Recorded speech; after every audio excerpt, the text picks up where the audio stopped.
that was that was so cool. Thank you, Rodney. No pressure.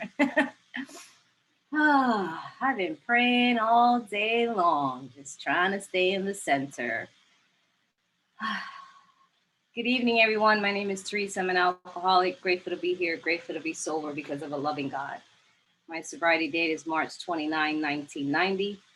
But for the grace of God, the fellowship, sponsorship, home group, it takes a village. Sponsoring, sponsees.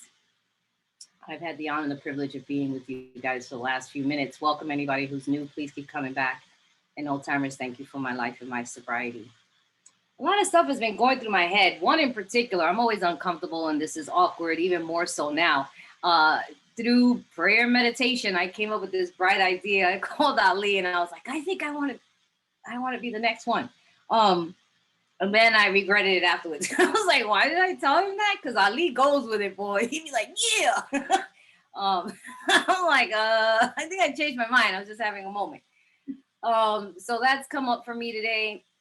But the first thing that came to mind was the reason that we put this together. And I think that's what was pulling on my spirit and my heart. Heard a lot of folks over the year that we've been together, a little more than a year now. And Ali gets inspired a lot. And then he calls me with these inspirational thoughts. And I pray and meditate and we get together and we just watch God show off. And part of this workshop in particular that really called to me was when COVID hit. The first thing that came up in my meditation was that people were going to need a conscious contact with God, because it was almost as though nature put a pause in this rapid activity that had been happening globally. And Mother Nature was being ripped apart. Let me just tell you what came to me, right?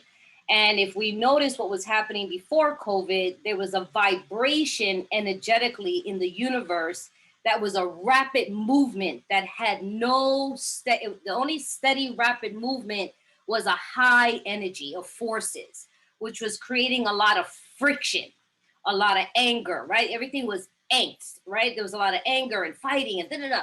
And so it seemed on a global level, that energy was so high that illness came upon us and it shut everything down, which then left us all with ourselves, right? People were like, oh, wait a minute. I ain't seen my kids in 10 years. You know what I mean? Like, we've been moving for a long time. And so what I know to be true, that if I don't find a relationship with self, let's put God over here for a second. If I'm not comfortable with just me in my own skin, in the quietness of my own space, if I'm not my own friend, right? If I don't enjoy my own company, I'm gonna have a hard time on lockdown. And so I need to be okay with me. Like, I'm comfortable in my home without any music, any television, nobody talking, just silence. And I'm comfortable because I'm okay in my own skin. Do you know what I mean? My head is not out to get me. I'm just cool. Mommy has the TV on all day. That drives me a little cocoa for Cocoa Puffs. You know what I'm saying? Because it's just noise. And so I just felt that we needed this. We needed an opportunity to learn how to practice, to put into practical application. How do I have a conversation with self and God and have in-depth contemplation and thought of who I am, what I'm doing, and what I contribute to the world? And then I also was so excited for this workshop because in Alcoholics Anonymous, we share in a general way what it used to be like, what happened, and what it's like now. And we talk about alcoholism and the grace of God and how we arrived here and all the beauty of what we've obtained as a result, right, of the work that we've done. And we kind of stick to its basic principles of the working steps and how they operate. And we refrain from outside issues. We don't talk about things, right? Our political views in all areas of Alcoholics Anonymous and in our meetings, we stay out, we stay away from outside controversy. But it's interesting that the one step that introduces me to step outside of, right, the context of this book is step 11. And the reason they do that is because it is so vast in our spiritual development that I believe it cannot solely be contained to only what's in the book.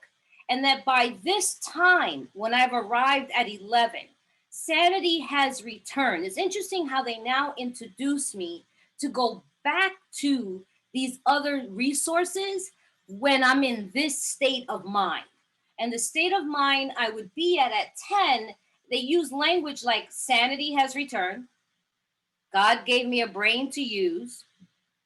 The drinking problem is removed. I will have an inspirational thought, an intuitive idea, right? Isn't that something? It's just fascinating to me. I've now learned what self looks like. I've discovered I have facts about myself, that I have been driven by the core and the root of the problem is selfish and self-centeredness, and that the solution is going to require that I reach out to an essence or an energy that is greater than I, to continue to remove that and to watch when self appears. This is an ego smashing process. But what's interesting is that ego could never be removed. The reason why ego cannot be banished is because that is a natural part of who we are in the human condition.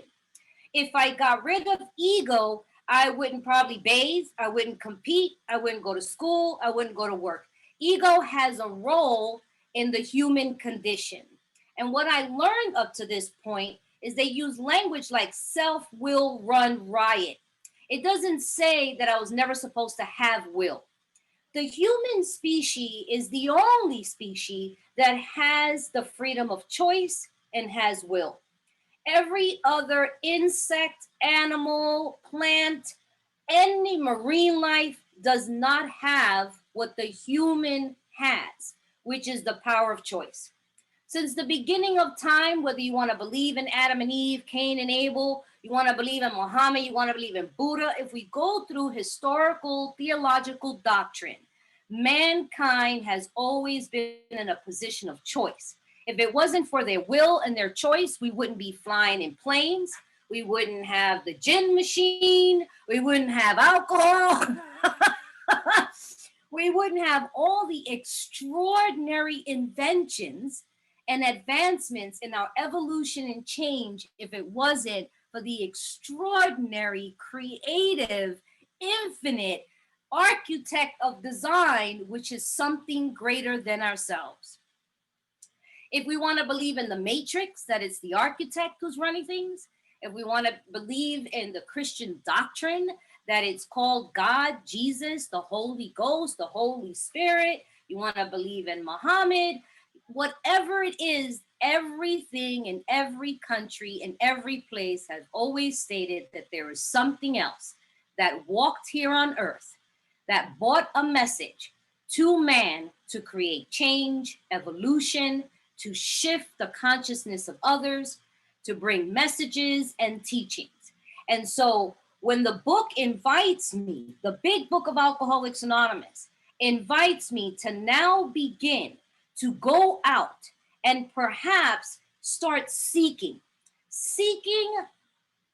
information, seeking other people's experiences on how and what they do to stay in alignment with something greater than themselves.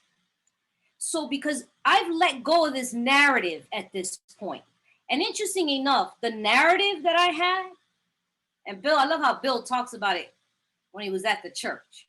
There's a narrative that I adopted early on. And that is, I can't conform to that idea of religion or God. So I'm going to create my own. And I will become the supreme being. Huh. Oh, that's what daddy used to say. Whoa. I will now decide that I will put worship and reliance and dependence on the things in which I choose to put them on. And God has never taken that away from me.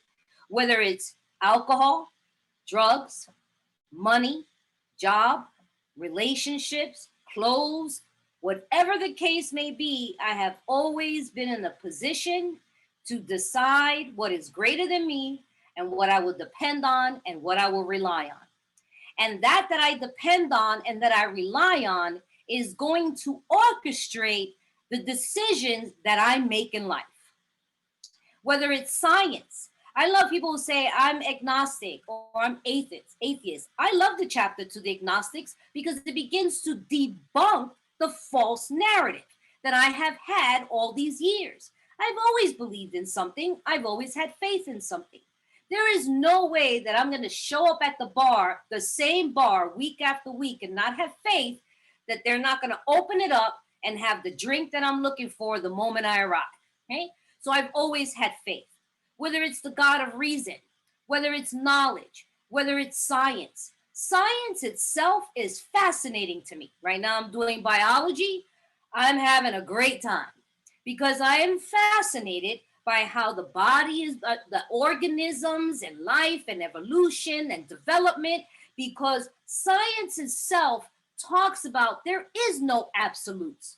There's always a margin for error. They don't have all the answers. Science is seeking out knowledge. There is no scientist that says, this is it, this is only it, and there is nothing else. There is always, this is what I found, this is my hypothesis, and they come up with theories, and these theories are just an abundance of evidence that has piled up to support what it was that they found. We do the same thing in Alcoholics Anonymous. There's so many of us who have come into the rooms terrified of religion, repulsed from religion, can't stand religion, don't want to hear anything about God and religion, just refuse to participate in religion, but will tell people the program is outlined in the Big Book of Alcoholics Anonymous. You can't recover unless you work the 12 steps of Alcoholics Anonymous. I got a home group. I got a sponsor. I religiously go to that meeting every single day. You know what I'm saying? Religion is just a ritual, a conviction, right? And a congruency of participating in the things in which we believe in. And so I find that when people say that the Big Book is divinely inspired, I agree with that. It's divinely inspired, just like many other books are divinely inspired. That God in his infinite wisdom has the ability to create and to multiply itself into multiple demographics, types of people. It's just, I don't know, I'm fascinated by all this stuff because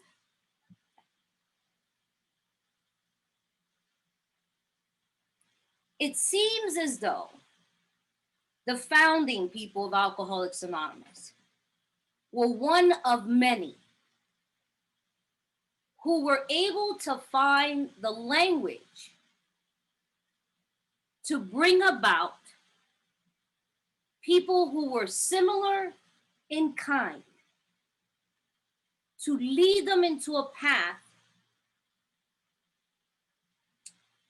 I don't know how to put it, of its original context of tapping into something greater than self. And that's what everything else has been doing. Every other religion speaks the same way. And so this chapter says to me, you can go back to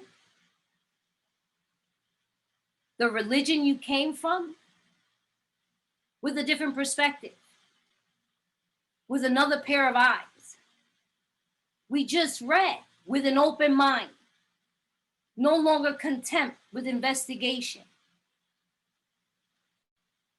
I talk a lot about the dark side of my family. But interesting enough, I grew up with a lighter side of my family. It was almost like I was divinely born into a family that was like Star Wars. We had the dark side and we had the light side. And I learned both. I got to experience what it's like to live in a spiritual dimensional world and learn from theologians and priests and teachers and be at their feet, and then also be with corruption, you know what I mean? Dysfunction and abuse. And it was as though I needed to learn both of them so that in my life journey, I was going to somehow decide which path I would continue and I would enlarge upon. What I always found interesting is that I never questioned religion or God or ritual because I was born in ritual. What I was always curious about is where man fit in that. I think there was only one time that I wondered where God was in all the abuse. And that was immediately debunked because with all the spiritual rituals and ceremonies that we did, nothing of divinity ever came and said that what people were doing to me was wrong. So therefore, I thought it was right. I thought that was of God. It's real interesting. I've always been a seeker. I've always felt comfortable with spirit. Where I struggled and where my self-will run riot happens, where my character defects arrive, is dealing with humans. I've always had a problem with humans. That's why I'm my own assassin. I believe part of my own defiance, I call it defiance, but part of my humanness is cursing and smoking cigarettes. Somehow that gives me a sense of knowing that I'm a human being. I've always struggled with humans because I have to get out of self, but I'm the person that's in self. I want to orchestrate what humans do and they don't follow the rules. That's what the big book was telling me. All this time, you have been playing God and not knowing that you are of God, born of God, but you're not. And no one's in compliance. That's what AA gave me. That's how it made me right size. And I remember after going through these 12 steps, I went to my sponsor and said, as a result of prayer and meditation, the one thing I didn't think I would ever have to do after I arrived here with all of you is to return to my religion. But no matter what I kept doing, it kept calling me and calling me and calling me. I did inventory. I fought. I struggled. I just wanted to be just a drunk in AA, make some coffee, and leave it alone. And my sponsor said that when we do a prayer and meditation and ask us to be useful, and that God is now my employer and my director, I need to follow that direction and show up to whatever God has in store for me. So what it required me to do was this. Since I grew up in religion, since I have been living in religion and rituals and practices, what I knew for sure was that every piece of ceremony, practices, books that I read, people that I associated with in my religious circles needed to be in alignment with the basic teachings of Alcoholics Anonymous. I love, if anybody's looked up, and I bet you Valerie is way better at this than me, but I have a lot of these books. And I wanted to read some of the books that Dr. Bob and the good old AAs read. Because we've had some people here that be like, oh, I don't want to read certain books. It's not AA approved. Well, believe it or not, the big book of Alcoholics Anonymous did not come about without a multiple of spiritual books. And they're good. If you ever get a chance, you get the list. If you can get your hands on them, some are no longer in print, but they're good stuff. They were reading some heavy duty material, man. These guys weren't playing. I'm like, whoo, there's some of my fans. So I don't want to run out of time, but I'm going to read some stuff. Let's see. Is this really good? Okay. So we've got definitely the Bible, books about the Bible, Christian classics, the life of Jesus Christ. And I'm giving you topics. These are topics of the books that they read. This is not the book, but the books that they read. Daily Bible devotions. Believe it or not, it was Anne, Dr. Bob's wife, who started reading passages from the Bible and daily readings. We give a lot of credit to Bill and Dr. Bob, but if it wasn't for the women, Al-Anons, I don't know if any of us would be here. Okay?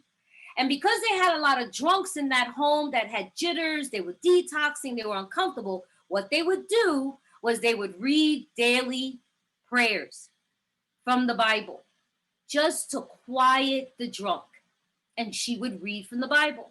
Dr. Bob used to loan books, and he used to keep a record of all of his spiritual books, and he would give them out to drunks, and then he would test them on the things that they read to see if they actually read it. So it's just so cool. They have books on prayer, books on healing, Sermon on the Mount. Everybody knows Sermon on the Mount. That's not an easy read, but it's some powerful information in there. Book on love, which is the law of life, the greatest things in the world, the Oxford Group, all the material that the Oxford Group had. Samuel Shoemaker, all of his literature and books and things that he learned. Quiet time books, books that they would read When Man Listens by Cicely Rose, God Does Guide Us by W.E. Stansford or whatever, The God Who Speaks by D.H. Stritter, How Do I Begin? Oh my goodness, William James and Carl Jung. Carl Jung? Oh, hold up a second, y'all. Oh my goodness, that man. What? That's just naming some topics. And step 11 is telling me what they've been doing all along.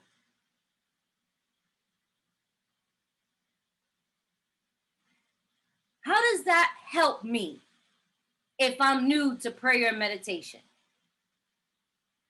What it says is to keep an open mind, to become inquisitive. If you're a scientist, you know about curiosity. Science is curiosity. How else would you come up with a hypothesis? You've observed some things, you have a question, you come up with a hypothesis, and then you know what you do next? You come up with an experiment to test your hypothesis.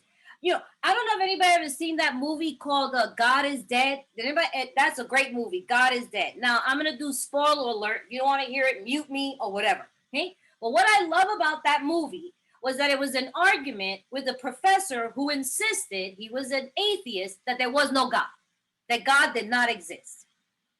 And a student who was Christian was highly offended and was willing to go on trial with the professor to prove that there was a God, because the professor was teaching that there's no such thing as God.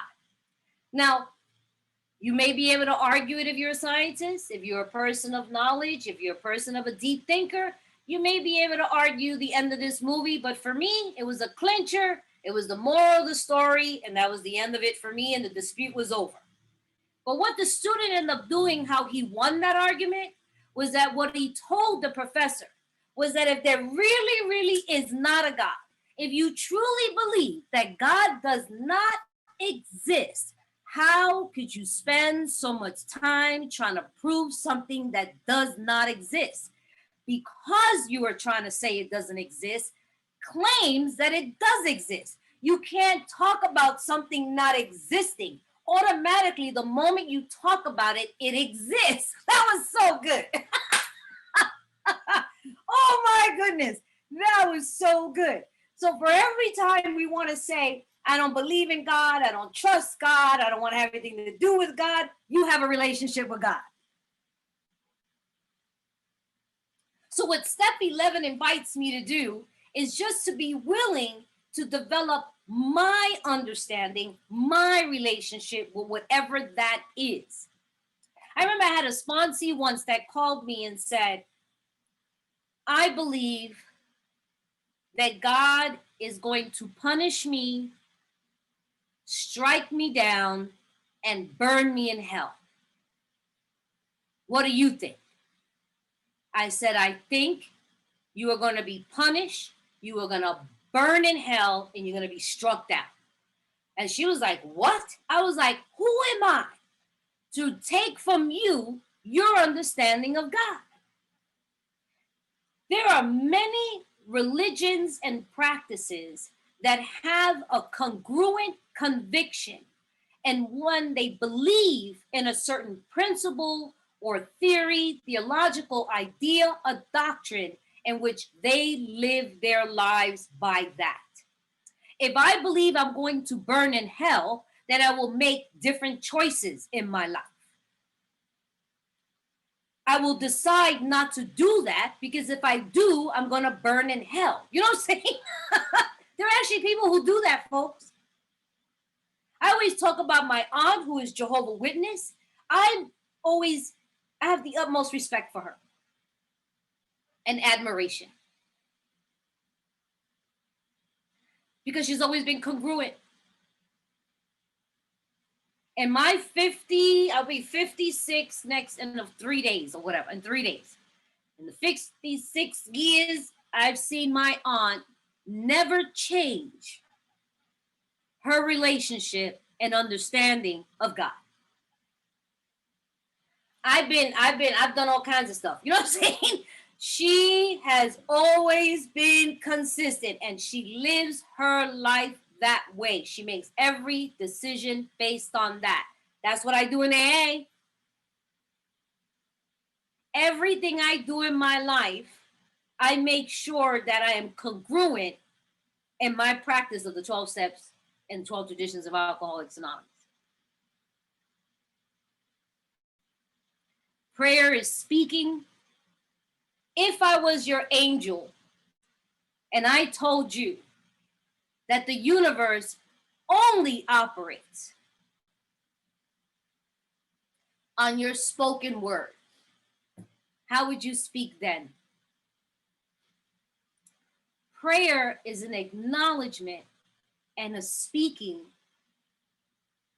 and affirming that we believe is true. And there's power in prayer.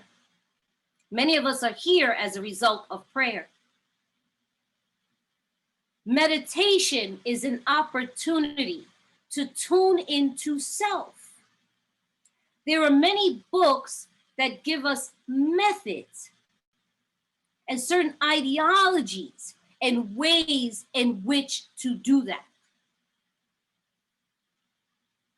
We can try different things. I've been doing meditation since I was, 5 or 6. I was still getting loaded. I'm a priest. My brother used to call me the golden child. I'm a spiritualist and a priest. People say, I take care of mommy. It's not through virtue. And it ain't just as a direct result of the 12 steps. It's my religious obligation. We talk about rituals and practice.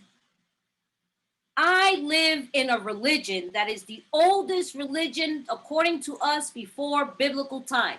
Truth of the matter is there's a lot of old religions other than the ones that are crusaders and converters.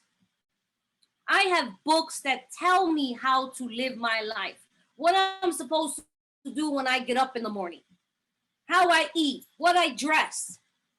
I literally gave my life to God.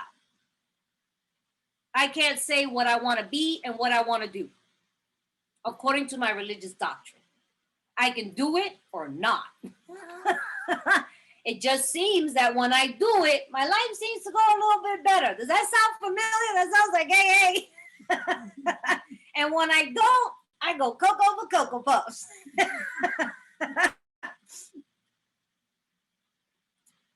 My dad used to tell me, anything that you practice on a continual basis, you will have results. devil worshippers can be far more consistent, strong conviction, dedicated, and manifest so much more than I do when I'm flipping and flopping. So, what I hope when I work with others about meditation and prayer is to keep it really simple, the way they've outlined it in this book. It says, we alcoholics are undisciplined. So we let God discipline us in the simple way that we've outlined here. Isn't that something? So do I have to go nuts trying to figure out how to pray and meditate? No, I'm undisciplined. What makes me think all of a sudden I'm going to be disciplined? All I need to do is to keep doing what they say to do here. I keep following the black on the white, and all of a sudden, I can feel this connection with a power. I become other-centered. I become mindful. Sometimes I don't do it.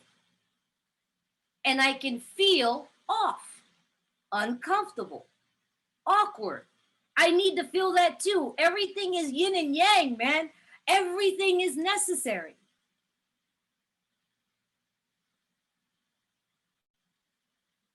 I always learned the only bad way of doing anything is not doing it. I'm sure my time's going to be up, but I tell you,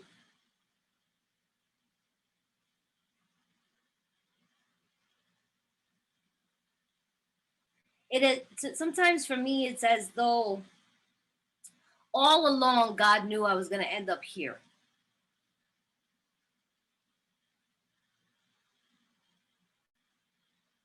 Just as I believe he knew that Bill and Dr. Bob were going to end up where they did, because they have a history before they ended up in that room. Is it coincidence? I think not. I learned that we all have a spiritual contract that we come to this earth with. And we come here to learn something, and we come here to teach something. We choose our parents. We choose where we're going to be born. And we already come in this world knowing our purpose.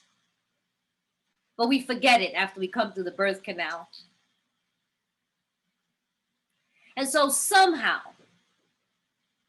I don't know why I came up with this, but before I came to planet Earth, I decided, for example, that I'm going to come to teach joy to anyone who crosses my path. And so now I'm born into a family that is miserable, bitter, abusive,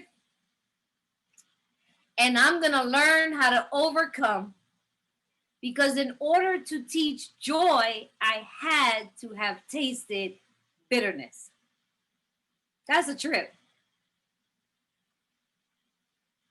So Alcoholics Anonymous tells me that my worst liability becomes my greatest asset. Those who have a problem with religion, I don't see why you say that if in churches they do the same thing we do here. It's called testimony.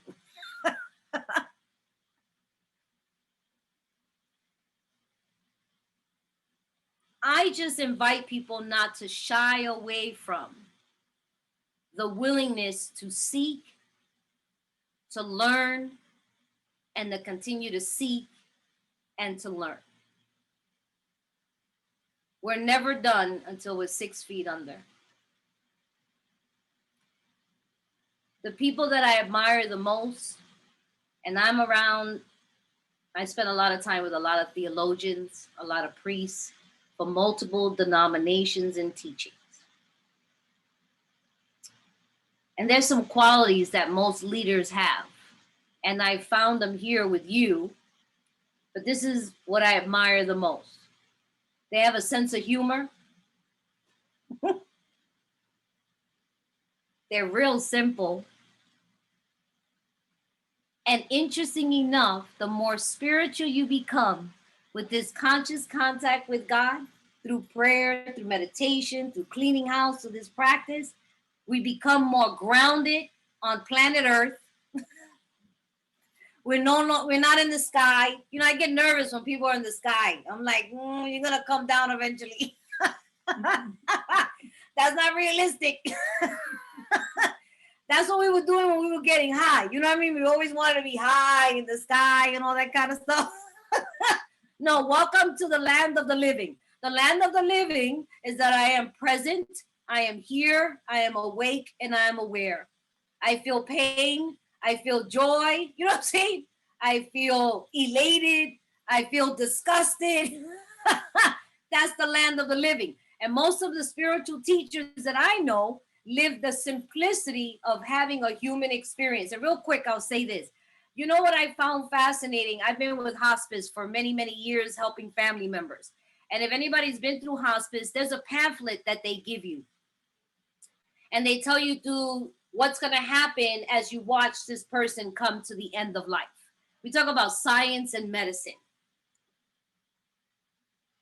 They themselves have written that when you watch a person die, there's two entities that die: spirit and the physical body.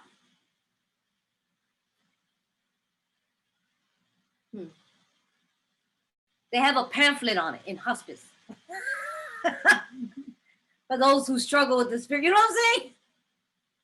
Cancer patients today have the opportunity of bringing in prayer, meditation, oils, aromatherapy, because what science has also found is that we need those things in order for the mind to produce certain chemicals so that we can heal. So this area in the book introduces to me the opportunity to step outside my little bubble, my old narratives and ideas and grandiosity, and to begin to go out and to seek other ideas, other practices, and to find that's in alignment of where I am, where I'm going, and how I can further contribute to life. And so again, I love this step. I like talking about it. I love reading every book. And I learned that every book that's on my shelf, I need to learn how to apply it, not just read it. It's not just good table conversation. So I hope that helped. I love this meeting. I love this meeting because I love listening to people talk about how they cultivate a relationship with themselves, with God, and with others. Because that is really the human condition in this dimension. So thank you for allowing me to share.